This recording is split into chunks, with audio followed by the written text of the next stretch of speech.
How we doing, everybody? Doing all right? Excellent.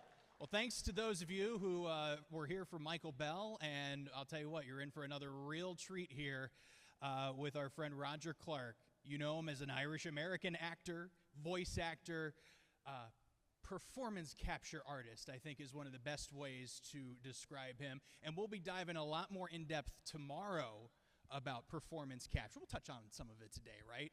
But you know him best from Red Dead Redemption 2. So without further ado, no sense in waiting. Here he is, ladies and gentlemen, Mr. Roger Clark.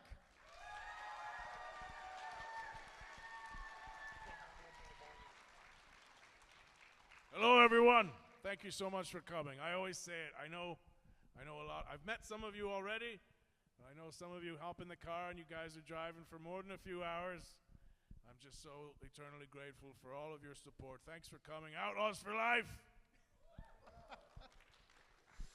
Yeah, thanks so much for coming. The trip in, I hope, was good? Yeah, it's great, yeah. I got in last night. Yeah? Yeah. Do you have one of the late flights? I did, yeah. I got in a little before midnight. Ooh. So, but yeah, I'm looking forward to dinner tonight. Ooh, there you go. Where should I eat? That's a great question. Any locals around here? Back Street. Back Street. How far away is that? It's on, okay, so it's just around the block. All right, cool. Thanks. Any other good places want to shout out? Yeah. You can go to that lady's house. We got her house. Okay. Cool. What you cooking? Whatever you want. Oh man. Right. Dealer's choice. And did you bring enough for everyone? Awesome. Did you say Hot Pockets? Okay. Okay. Where was that place again? We've got options. That's the point today for sure. Columbia is a beautiful town. I'll tell you what, it really is. Let's jump right into it. Let's talk your humble beginnings in this industry, which you don't have to give us the full Emmy award-winning speech or anything like that. But boy, like I'm always fascinated to hear how folks have gotten into, whether it's the voiceover industry or really just acting in general. Michael Bell mentioned he started at like the age of 5. Wow. And he's had quite the illustrious career. Was that a similar notion from you? Did you know from an early age that you wanted to get into acting, or did it hit later? I always enjoyed it, but to be honest, I was a little hesitant to start. Really? Because I knew it's such a tough business to make a living in. Sure. 95% of actors at any one time are unemployed. It's always a feast or famine business, and it just keeps getting more and more tricky, more and more challenging, which is why I'm so grateful, that I was able to be a part of something like Red Dead Redemption 2. I mean, I'm not really well known for all the other stuff that I've done, but you know what they say, it takes 20 years to be an overnight success. I started out in theater. Yeah. I trained in the UK. And I think theater is the best place to learn how to act, because the audience is right there. Yeah. And they'll teach you. If you listen to them as well as they should be listening to you, then that's how you learn. You learn literally on your feet. And what doesn't work one night, you can fix for the next night. There you go. It's not like film where you do your job, and sometimes the audience won't see it for 12, 13, 14 months afterwards. And by that point, the editors had their say, and the DP put the camera where they wanted it to go, as well as the director. And there's so many filters between your performance and what the audience eventually sees. And by the time they see it, it's too late for you to do anything about it anyway. So that's why I am a big theater guy. Sure. I'm grateful to have started out there. Did you have any favorite plays or productions that you were a part of that really, stood out to you? I toured all over the place. We did a lot of Shakespeare all over Europe. We did 2 months in China. So I did the Scottish play. We did Midsummer Night's Dream. I did Christmas Carol. There was this one company I used to work for. I worked for them for about a decade, and we went all over the world. And that was awesome. Because there was another thing, too. It's like you play Germany for a month, and then you kind of get in the German mindset and the audience, and you know what jokes land and what don't. And then your first night in France, it's like a totally different vibe. It's a totally different culture.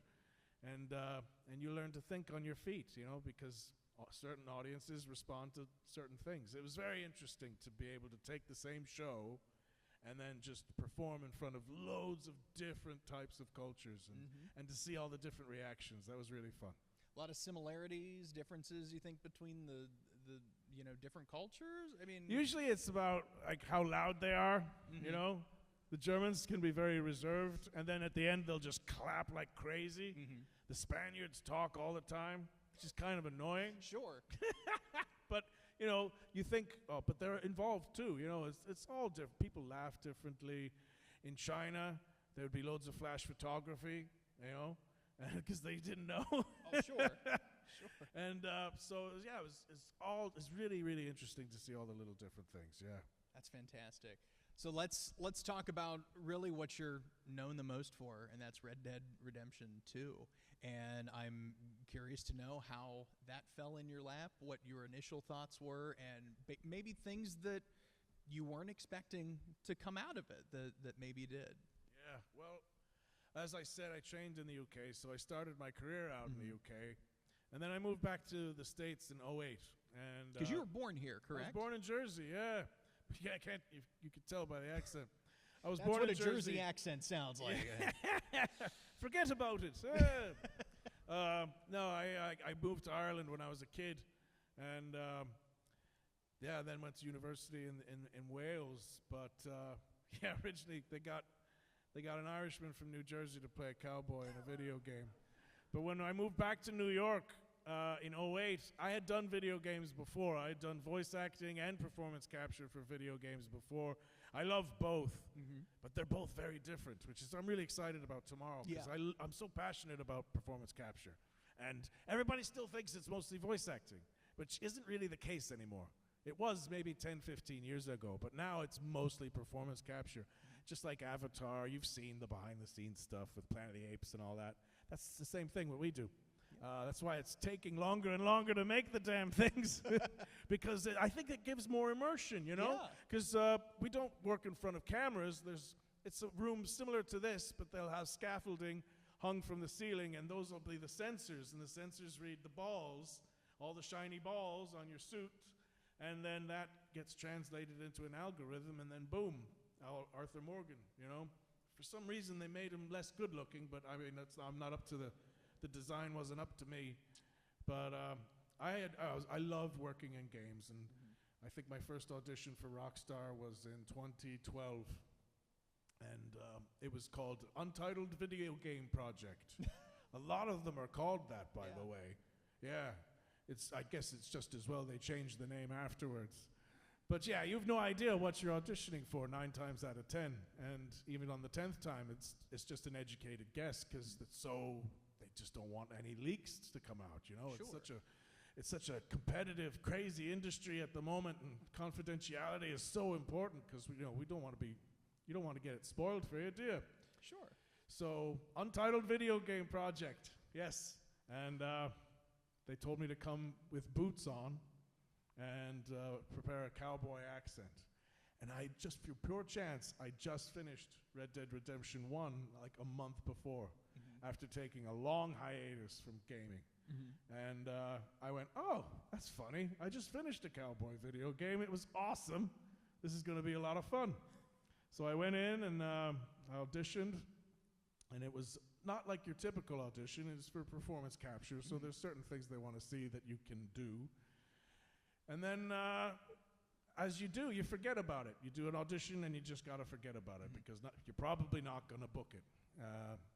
But then about a couple of weeks later, I was doing theater down in Florida at the time, and they called me back, and I couldn't do it because I was down in Sarasota. So I thought, oh, well, that's that then. But then a couple of months, they checked in on me again. And by that point, I was back. So yeah, that was my second audition, and then I think the third audition was in the studio. And by that point, they may have worked with another Arthur. I know Peter Blomquist, who plays Micah. He worked with another Arthur for a very, very, very hot minute there at the beginning. Maybe it was when I was in Florida. I don't know. But yeah, eventually they offered me a contract. And I remember on my second audition when I was going into Rockstar, that was actually in Rockstar, I went, this is totally Red Dead, isn't it? But you don't want to say that because you think, oh, I might screw up my chances. It might seem a little arrogant, you know, hey, this is Red Dead, right? But they went, yeah, it's Red Dead, yeah. But so that made me a little more excited and a little more nervous because I knew how much I loved the first one. It's interesting that, like you said, you know, you've got these untitled video game projects and stuff like that, and especially when they're sequels of other things. I know in the past, and we're going to talk at 3 o'clock with the cast of X-Men '97 about how this came about, and they're thinking, oh, well, we want you to read for this, and they recognize little things from like, oh, I remember reading that. I know what this is. Yeah, exactly. You know, you would think that would just be like a given. Yeah, hey, we want you to read for this, but yeah, you wouldn't think spoilers would be that big of a deal, especially if, you know, if it's like this is just kind of in pre-production. But it's kind of crazy how much people are, you know, would hang outside the studios. You know, they would hang around just trying to get a picture or something. I know they've had problems with drones. You know, wow, it's insane the amount, and GTA gets it even worse than us because like we've sold like over 60 million copies, which is ridiculous. That's amazing. But GTA 5, I mean, that's a whole different kettle of fish. They're like up to almost 200 million copies now, and it was over 10 years, and it's still selling. Still selling. So Red Dead is like second to that, but it's still kind of crazy. And yeah, I remember we all worked together. You know, we're not in a booth by ourselves. So whenever there was a scene, we're working with our colleagues, you know, and not that dissimilar to film in that the camera isn't there, but you are playing off of each other. So we hung out and we knew each other really well, and we would follow each other on social media. Now, as you pointed out, Red Dead 2 is a prequel, so we had Steve Palmer, Rob Wiedoff, and Benjamin Byron Davis from the original game, and they were returning to replay their characters. So this is how clever the little investigators were.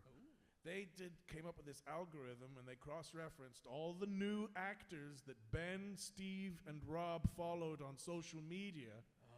Then they cross-referenced them, and everyone who followed the same person, i.e. me, they're like, that dude's in Red Dead 2. And they were right. And we were like, how the hell did you figure that out? Yeah, it was kind of crazy. And that's when I had to be pretty quiet then on Twitter. Yeah, I was going to say, that's some next-level stuff for sure. Yeah. So, you know, the performance capture world, the voiceover world, the acting, the play world, what haven't you done that you want to do in the future? And I use this as a jumping off point because I know there are going to be a million questions about Red Dead Redemption, but I'm, for my own personal curiosity, I would love to know, what haven't you done that you would like to do in the future? I've done pretty much everything, but I would love to do more film. I like being in front of the camera as well, you know, film or TV. That would be an interesting challenge because I haven't done a lot of it, you know. I've done a fair bit, but I haven't done a lot. I've started producing some short films. Over COVID, we did a few things, which was tricky, but it was also a way to spend the time, you know, and we go around to the film festivals now, and we really enjoy it. But yeah, I love it all. I love it all, and I'm greedy. I don't really say no that often. So yeah, definitely would like to do more film and TV. I've done a lot of audiobooks as well. Yeah. That could be time consuming though. Oh, I can imagine. And it's one of the few methods of performance that's solitary. You're just in the room by yourself reading a book, you know? So I like bouncing off of other performers. That's what I really enjoy. Very interesting. Michael Bell said the one thing he hadn't done was adult entertainment, so I'm glad that didn't come up as one of your responses. So. Oh, I didn't know that was in the list. I have done some erotic novels, though. Yeah. But I do it under a different name.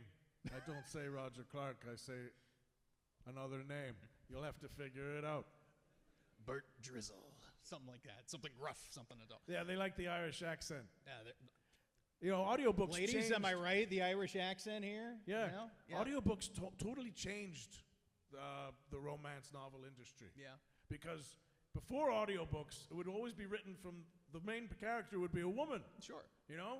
But then when audiobooks came out, all the authors started, hey, you know, we know who our target audience is.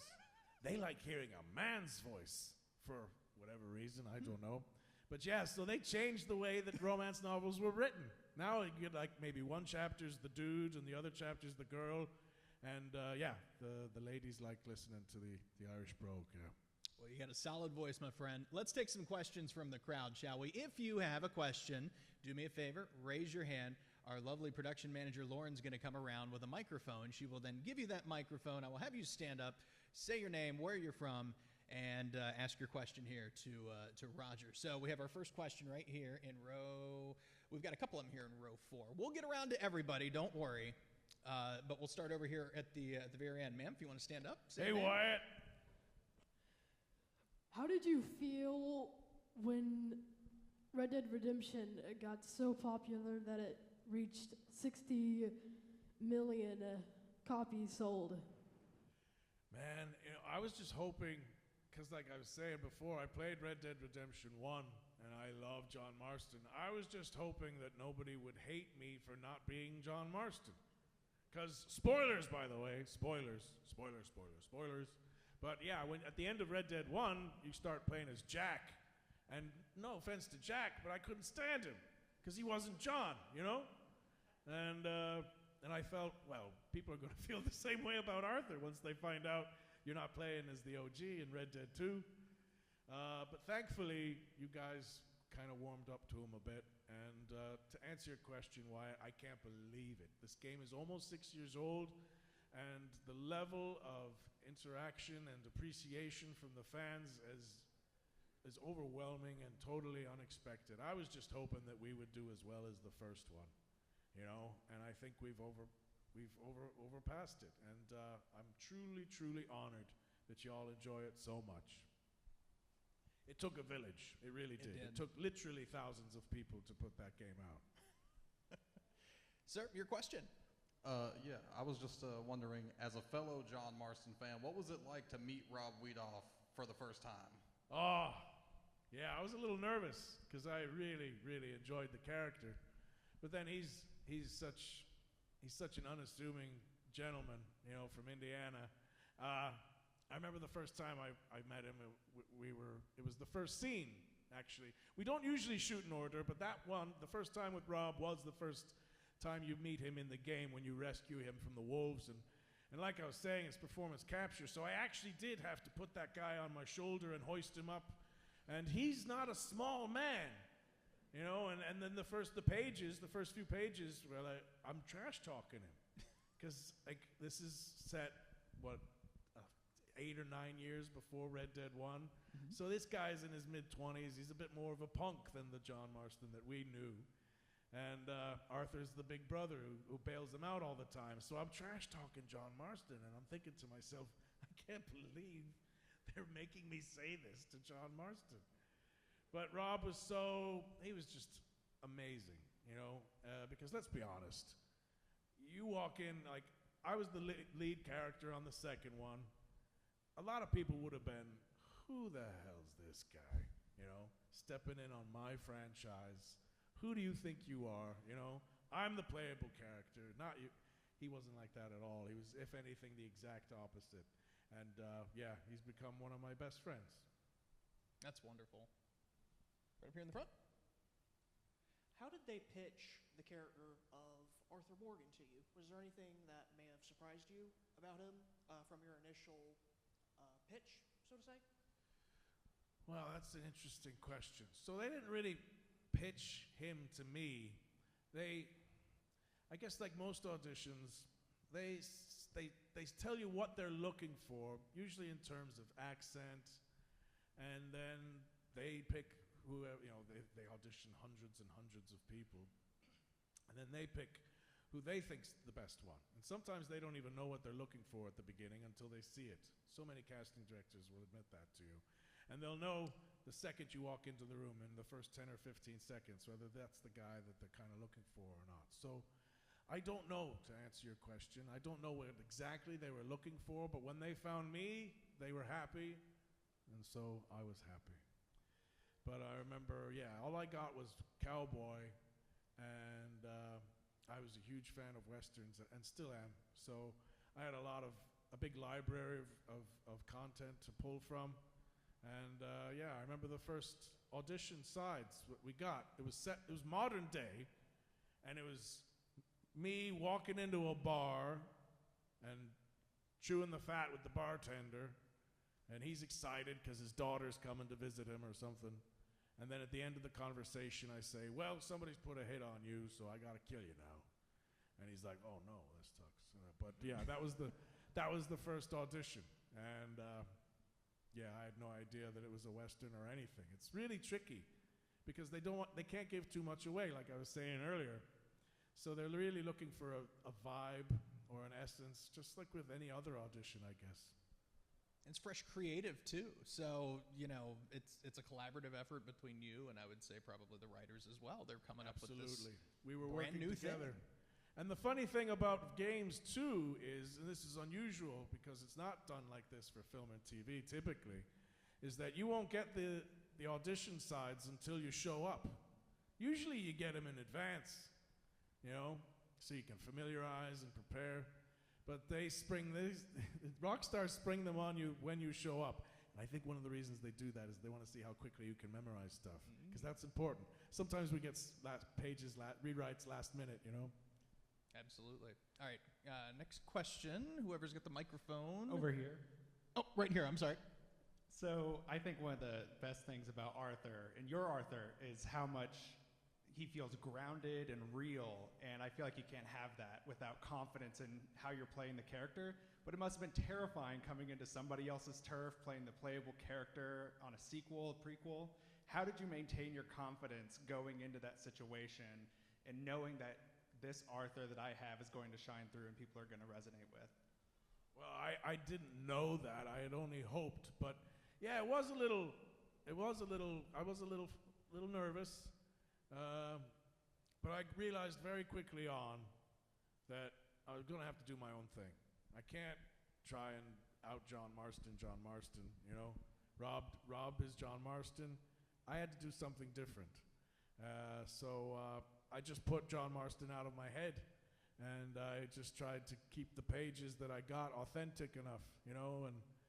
And again, it was a wonderful cast that made that confidence more possible, because I could bounce off them with trust and ease, and also with the wonderful directors and animators that we had. I learned to trust them as well. And when you have a bit of trust and faith in your work, it does make things a little easier. Yeah, there's a lot less second guessing going on. So that confidence was given to me by my colleagues. This side of the room? Yes, sir.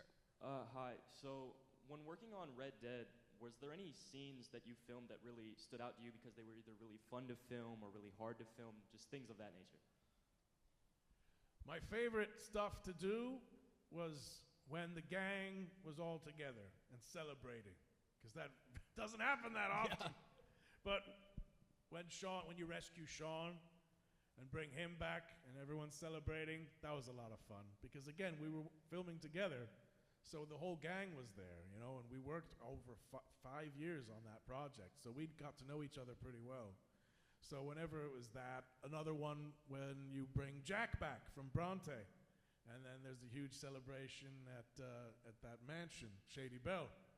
That was another wonderful thing. I remember there's a part of a mission where you have the choice to go fishing with Dutch and Hosea, and you're singing Three Mariners in a Boat. I remember practicing that song with the guys, which was a lot of fun. The hardest part is crouch running. Easily crouch running. So we didn't just mocap the cutscenes, because a lot of studios just do it that way, you know? And then they'll get someone else to do all the in-game animations, usually like a stunt performer, or it could be a totally different actor. But Rockstar, no, I did everything. I did all the cutscene stuff and the in-game animations. So crouch running, you have to crouch like this, right? But you got to do it with your hands empty, yeah? Then you got to do it with one gun. Then you got to do it with two guns. Then you got to do it with a rifle. Then you got to do it with a shotgun. Then you have to do it slower. Then you have to do it faster. Then you have to do it injured. And after a couple of days, your thighs are killing you. But it was a good workout. Oh, man. Next question's right over there. Young man in the very back row. Hello. Did you play Red Dead Redemption? And if you did, how was it like? I I did play Red Dead Redemption. I played Red Dead Redemption and GTA 5 the whole way we were working on Red Dead Redemption 2. And it would really annoy my wife because I kept telling her, it's research. It's research, babe. But yeah, I really got into the whole Rockstar mindset, playing their games while we were working on it, and I've played Red Dead Redemption loads of times. And I've played Red Dead Redemption 2 twice. Is it weird to play something that you're in? A little bit. A little bit? Yeah, sometimes, it does lend enough objectivity, because he doesn't look just like me. Right. So it does lend a bit of objectivity that I can distance myself. But yeah, it's not as bad as watching yourself on film, because that's weird. But no, when I'm playing the game, it's a little less weird, but still weird, yeah. Gotcha. Next question, whoever's got the... So... Oh, yes, right here, sorry. I remember seeing something about how the producers asked you, did you know you were talking to a horse with your voice lines to the horse? How did that feel? Were you like confused? Did you think it was funny? At first, I was just annoyed because I was like, why are we doing this again? Come on, it's not that bad. It can't be that bad. And then they played it, and I was like, okay, yeah, let's do it again. Yeah, because like as she points out, I had to redo a lot of the horse lines when Arthur's just affectionately, you're all right, girl, just saying stuff like that. I had to redo them because apparently they were a little too sensual. And it's not the way one would expect you to talk to a horse. But, what they eventually used is still pretty suggestive, So it makes me kind of think, well, what did we get rid of, But yeah, there was a lot of, you're all right, girl.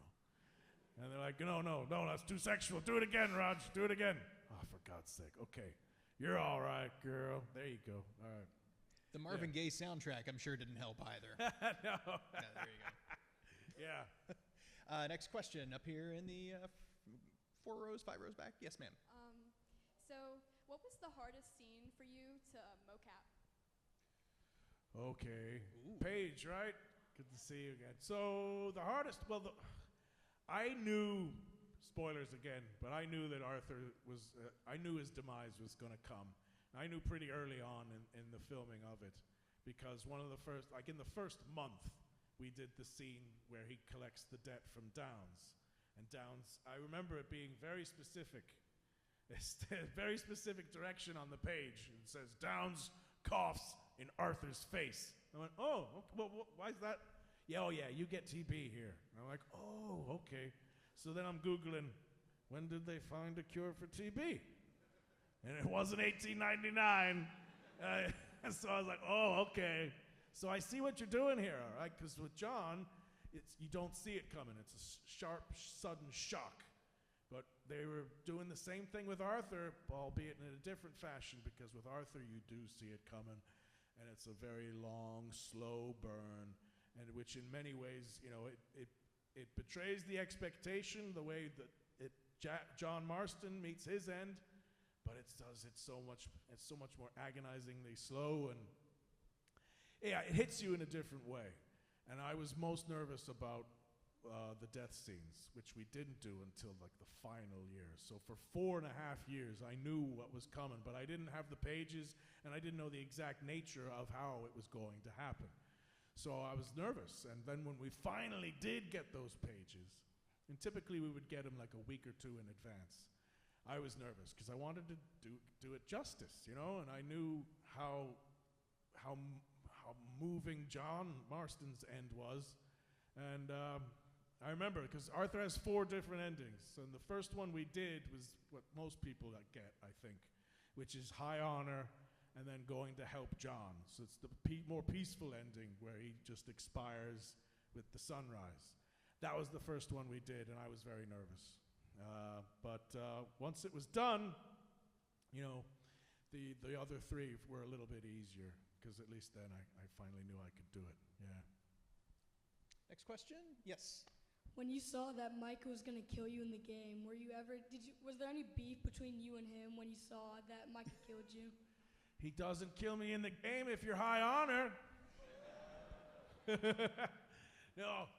Yeah, as far as I know, well, yeah, he does. I mean, Micah gets Arthur in pretty much 3 of the 4 endings, doesn't he? No, there was no beef.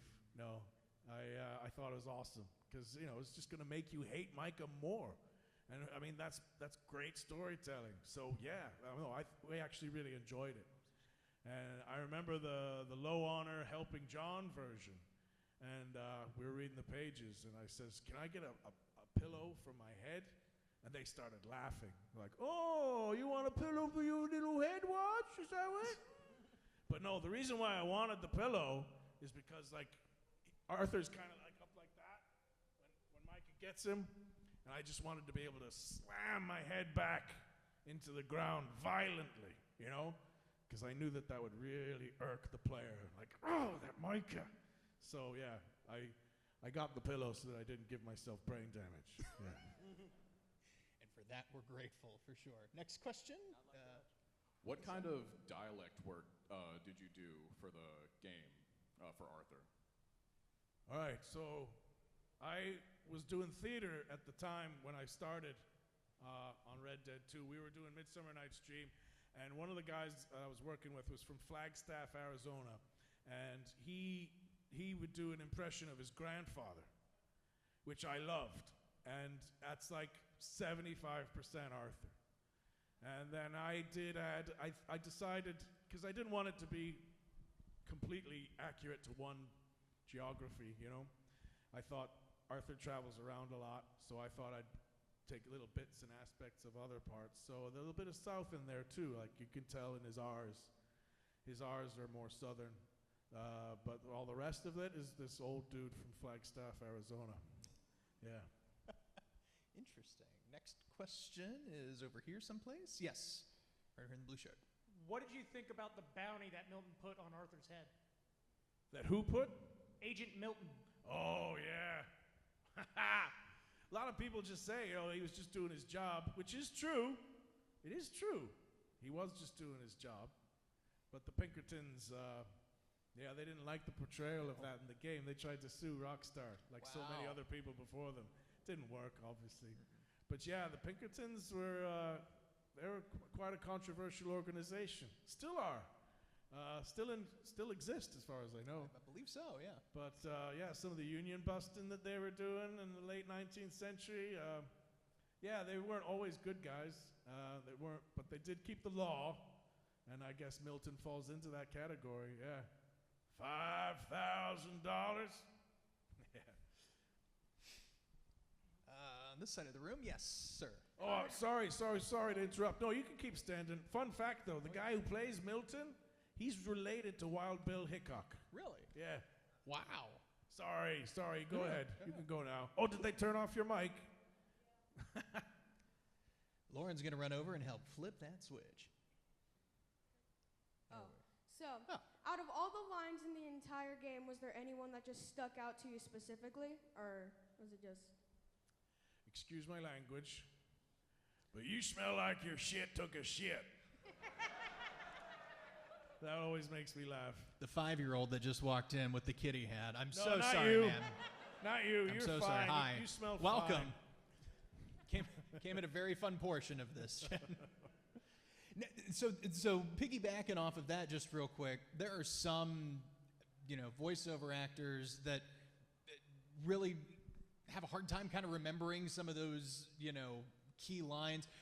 Do you find that you remember the bulk of the lines that you do, and especially when people are like, "Oh, say that thing," does that stick with you more, or is it one of those things you have to be refreshed on every so often? I do remember quite a bit of it because it was 5 years of my life, and because of my NDA, I couldn't talk about it with anyone except my colleagues. So we very often talked about it with each other, just to make sure that we were all on the same artistic page and what have you. And it was a full-time job for 5 years. So many occasions, we didn't shoot it in sync either. So oftentimes it was a game of, I liked a little mental game of connect the dots. And that happens, okay, that happens here, and blah, blah, blah. So yeah, I know the ins and outs of the game pretty well. except for the epilogue, which was all Rob, you know. But apart from that, yeah, I do remember quite a bit of it. Wow. You know, the stuff in the booth, not so much, although the antagonizing lines were a lot of fun. Oh, sure. But the cutscenes, yeah, I remember doing those, you know, dressed in spandex with cowboy boots and with my colleagues also dressed in spandex and these crazy helmets when trying to keep a straight face. Yeah, I remember quite a bit. That's a typical Sunday. Right? Yep. No, there you go. Next question. So what did you feel when you heard that the university or the college class is using you and your game to do a college class with the new book coming out? Awesome question. Grace, right? Yes. Yeah, that's great. Yeah, so what Grace is referring to, University of Tennessee in Knoxville, Dr. Tori Olson has been teaching a class, history-based, about Red Dead Redemption, mostly 2. He's been teaching it for the past couple of years, and he just came out with a book called Red Dead's History. And if you buy the audiobook version of that book, you might recognize the voice who's narrating it. But it was a really cool book, and it's kind of mind-blowing to see our work being used in that academic filter, you know, and Tori very, very eloquently puts like what things were accurate but not time accurate. Like, for example, in 1899, the native tribes weren't really, the open warfare with the military had kind of wrapped its end by 1899. That was more 1860s, 1870s. But of course, we don't see that in the game because it's fun to shoot and blow things up. Oh, sure. But, you know, but there's a lot of things that Red Dead got spot on, you know, and it was really interesting to see a professor of history put his take on that. Yeah, Red Dead's History. It's an awesome book. Very cool. And to answer your question, it's mind-blowing. I can't believe something I worked on is being taught at college. Yeah. Probably qualifies you for some kind of tax credit or makes you like an honorary doctor or something. I didn't think about that. Yeah. I'm actually teaching in Quinnipiac. Yeah? This semester. I'm teaching performance and motion capture. Wow. I can't believe that. Never thought. There you go. Next question. So after the success of Red Dead Redemption 2, how did that affect future roles that you got casted in? That's a good question. Well, it certainly has given a lot more opportunities my way. You know, because before Red Dead, I was barely making a living. I was an off-Broadway actor, I guess you could say. I was an off-Broadway actor doing the odd bit of VO, and you know, very, very difficult when you live and paying New York rent and trying to make a living as an actor. It was Red Dead that really, really changed my career around and gave me the ability to look after my family. So that was a huge, huge thing. But all the time we were working on Red Dead 2, I didn't know what to expect. I certainly knew what I hoped, but hope is a very dangerous thing. You know, don't count your chickens before they're hatched. But what I can say is that the opportunities that did come my way after Red Dead were plentiful. Some of them weren't what I was expecting, and some of them were. But I just am, I'm just grateful to the chance to work. I just want to continually be challenged in this profession that I love. I can't believe that you still let me do it. So, yeah, I learned Benjamin Byron Davis, who plays Dutch, he has a saying, he's a mantra that he always goes and lives by. And it's true. He says, it ain't nothing until it's something. So, you know, you just can't, it's nice to make plans. It's nice to hope, but don't have too many expectations. You never know what's going to happen. Life and work can change on a dime. It really can. Got to be grateful for every minute, that's for sure. Yes. So during the mission where you go out and take Lenny drinking after he was having his little incursion over a strawberry with Micah, what was it like whenever you're doing that whole mission? Was there actual alcohol involved? No, there wasn't alcohol involved because we had other stuff to shoot after. But that mission was different from most other missions in that, you know, the way that it's cut and the way that it's written, we interject these crazy scenes one after the other to show passage of time. So I remember doing it with Harron Atkins, who plays Lenny. We would be running around one corner of the studio doing the can with a bunch of guys, and then we're slapping each other, and we're using these big mats so that we could fall and hit the ground really hard. I think that was the mud wrestling part. And it was just, okay, now run over here and do this. All right, now run over there and do that. And most of the scenes we did weren't like that. But I had no idea that was going to end up being one of the most popular missions in the entire game. I had no idea. Yeah. Let's see, right over here, this side of the room, yes. All right, so how you said there were 4 endings. Out of the 4, which was your favorite to mocap? Which one was your least favorite? I think the peaceful ending. People always say the good ending. The peaceful one. High Honor, helping John. That was the most nerve-wracking one to do, but it was also, I think, the most rewarding one to do, because I think it's the best ending Arthur's going to get. So that one was my favorite one. I also liked, if they go High Honor, going back for the money, I think, is when you take out Micah's eye with a knife.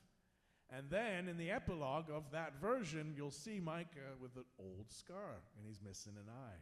That's kind of cool, too. Oh, yeah. Let's see, we got time for a few more questions. So whoever has the microphone next. Here comes Lauren, sprinting down the hall.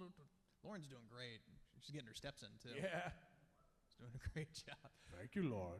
Thank you, Lauren. Yes, so sir. just talking about the slow, agonizing death of Arthur Morgan, I was wondering what kind of work goes into calibrating your performance as Arthur's health deteriorates and deteriorates? It was tricky. It was a little tricky. Well, first of all, for me as an actor, I was trying to find audio of people suffering from tuberculosis, and that was kind of hard because by the time they had that sound recording technology, a cure had been found, so there was much less cases. I was able to find some stuff of India in the mid-20th century, which kind of helped inform the wheeze and the cough. But one of the biggest challenges was how do we make Arthur sick but not slow him down? Because there's nothing worse than when you're playing a video game and suddenly your main character just starts walking slower. It's like, no, this sucks. I've been putting 40 hours into this game. If anything, he should be walking faster. Usually we level up, not down, So we had to come up with a way so that it didn't slow down the gameplay. And that was tricky, because it's hard to be sick and not slow down. So that was a bit of a challenge. But hopefully I think we pulled it off, All those in-game animations are kind of tricky too, because, when for example, when you're walking injured, well, you don't know where you're shot. You'll never know where you're shot. So you have to be indiscriminate as to where you're injured and kind of limp from all areas kind of thing. It's tricky. But I guess we pulled it off. I don't know. I haven't heard many people complain. That's a good thing. All right, so we'll wrap with you, and I think there's one. Is there one other person? You've got the other mic. Okay. We'll end with this question. Okay, so I know in film we often hear about improv moments like Gene Wilder and Willy Wonka. I think Johnny Depp in Dead Man's Chest with a jar of dirt. Were there any moments making Red Dead Redemption 2 that were actually improv that might have been kept in the game? Not a lot. There were some, but not a lot. And one of the reasons why is because one of the owners is the writer, Dan Houser, one of Dan and Sam Houser, the founders of Rockstar Games. Dan was one of our main writers. So very often, we had loads of writers. So sometimes our director would say, "Who wrote this?" Dan wrote it. Oh, okay. Let's keep it then. Let's keep it in. So if the boss, head of the company is the writer, you don't often say, "Hey, this is crap." I'm not saying that. That didn't happen. But yeah, there was a little bit of improv. I remember one example. There's a mission, I think when you're getting ready to do one of the train robberies, and Sean is doing target practice with a bunch of bottles. You guys remember that bit? And he's not hitting them, and Arthur laughs at him and says, "Well, at least it ain't your job." And he's like, "Shut up, Arthur." And there's that one bit where they start having a bit of banter, and then it turns a little nasty, and Sean says, go on, give me your best shot right there. And it was my idea to just pull the gun out and actually get one of the bottles. So that stayed in, but there wasn't a lot. I'm sure there's other examples too, but that's the one that comes to mind. Yeah, that's pretty interesting for sure. Ladies and gentlemen, Roger Clark, thanks so much. Wow. Thank you, guys. Come by and say hello to me at my table. Yep, he'll be signing autographs, taking pictures, kissing babies. I think that might cost a little extra, though, right? Hey, coming up here at 2 o'clock, Kari Payton from The Walking Dead's going to be here. We still got a lot more to come, and you'll be back again tomorrow to talk performance capture, and we're looking forward to that, a whole segment about that. That's going to be a lot of fun. Can't wait. Thank you all so much. We'll see you in a little bit. Have a great weekend.